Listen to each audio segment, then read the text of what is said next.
هل بتعاني من قحة ابنك أو بنتك في البيت وبتحس صدرهم مليان بلغم؟ وجربت كل الأدوية وما نفع معاهم ولا أي دواء؟ جايب لك خلطة سحرية ما إلها حل أفضل من 100 دواء. بس أنت تعال لي جاي وجيب لي قلمك وورقتك وكاسة شايك وركز لي بهالمقطع الجميل، وإن شاء الله راح تلاقي الحل. قبل لا نبدأ حبايبي، يا ريت نوصل هذا المقطع 500 لايك، وبتمنى دعمكم باشتراككم بالقناة لنقدر نكمل ونواصل.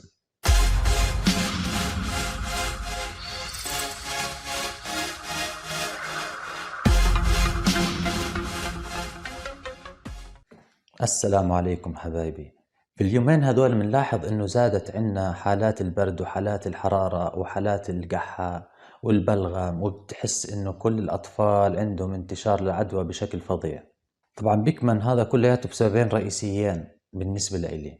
فالسبب الاول هو فصل الخريف وتقلبات الجو من الصيف الى الشتاء. بتحس الصبح الدنيا جهنم الحمراء، وبتحس بالليل الجو برد وزمهرير. فالموضوع محير جدا للناس، فبتلاقي البني آدم بيلبس الصبح شيء وبتلاقيه بالليل بيلبس إشي تاني، وبالتالي الدنيا كلها تحسها تعبانة وكلها قحة، وأكثر هذا الإشي عرضة له الأطفال. والسبب الثاني اللي هو موضوعنا الأساسي اللي هو دخول المدارس. طبعا دخول المدارس هو أكثر شيء ممكن يجيب الأمراض. طبعا الطفل عندنا بيروح على المدرسة بتلاقيه قاعد مع الفلان، قح في وجهه الفلان، مسك ايده الولد الثاني وبيلعبوا مع بعض وهو ما هو دار عن شيء. بتروح لا بيغسل ايديه ولا بيعمل شيء، بتلاقيه قاعد سلم على ابوه بلش يحضن في ابوه ويحضن في امه، وبتلاقيه ما بحلاله الحب والحنان الا في الوقت اللي هو جايب معاه عدوى. بتلاقيه دمر الدار كلياتها. اخوه الصغير بقح، اخته الصغيرة الثانية عندها بلغم.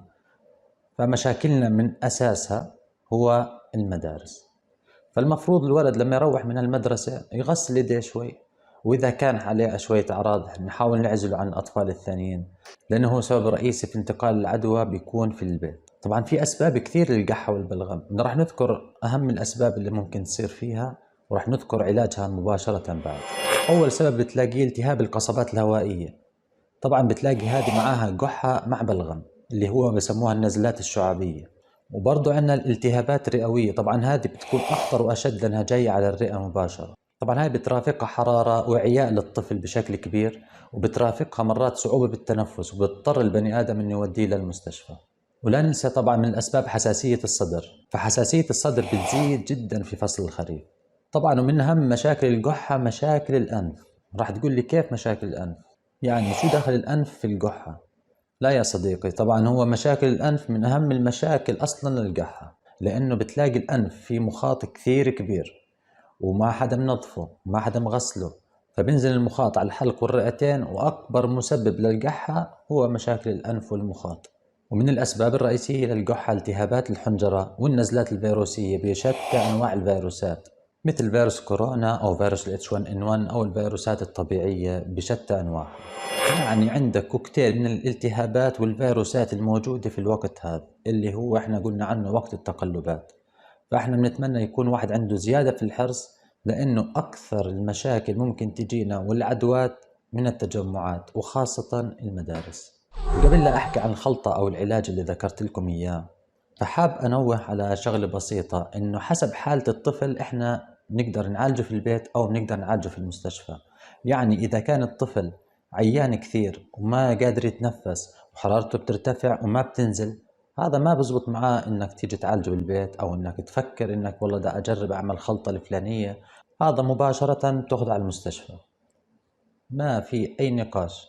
أما إذا شفت الطفل قحته موجودة ولكن مش متواصلة، بتحس الحرارة بتطلع وبتنزل، بتحس إنه مش عيان كثير، تحس إنه مريض ولكن يعني بيقدر يقوم مثلا يشرب مية يرجع يقعد، بهاي الحالة ممكن تستخدم أنت الخلطة اللي راح أذكر لك إياها إن شاء الله. وأكيد راح نوه على شغلة ثانية مهمة، اللي هو الرضع اللي عمرهم أقل من 6 شهور. هذه الحرارة إذا طلعت عنده ما هي زي حرارة الولد اللي بعد 6 شهور أو بعد سنة. فأول ما تشوف عليه حرارة عليه قحة متواصلة مباشرة برضو على المستشفى، وما تجرب أي تجارب في البيت.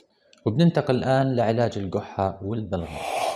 فأول علاج عندنا هو الراحة التامة للطفل. يعني إذا عنده مدارس لا يروح على المدارس، ولا يغلبكم ولا تغلبوا المجتمع اللي برا في هالعدوى. لأنه كل ما نام أكثر كل ما بترجع حيويته وعافيته أفضل. وبننتقل للعلاج الثاني اللي هو أهم إشي عنا، كثرة السوائل. كيف يعني كثرة السوائل؟ أو شو بتعمل السوائل؟ السوائل هي أهم مذيب وطارد للبلغم وأقواها.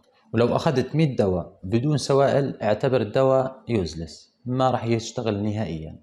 وأكبر مثال على هذه السوائل هو شوربة الدجاج. قل لي ليه؟ لأنها مغذية وبترفع المناعة بشكل مخيف، فيها الزنك بشكل عالي جدا طبعا مع بروتين، وتخيل هي سوائل. فأنت جمعت كل هاي الأشياء بإشي واحد. طبعا لازم تعرف إذا كان الطفل أقل من 6 شهور ممكن نشربه ولكن بدون ملح، أما بعد 6 شهور حط ملح زي ما بدك وبلش. وبننتقل للمشروب الثاني اللي هو الخلطة السحرية اللي أنا ذكرتها. الآن راح ننتقل معاكم على الشرح العملي. ورجعنا لكم حبايب قلبي للخلطة الجميلة والرائعة. بنجيب نص ليمونة، وبنجيب عسل، من الأفضل أنه يكون من النوعية الممتازة، وبنجيب ربع كاسة ماء دافئ. بنضيف ربع كاسة الماء الدافئ وبنعصر عليها نصف ليمون،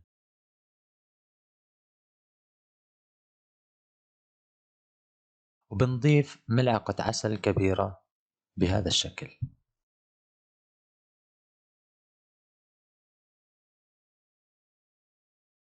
وبنخلطهم مع بعض ليتكون مزيج جميل جدا.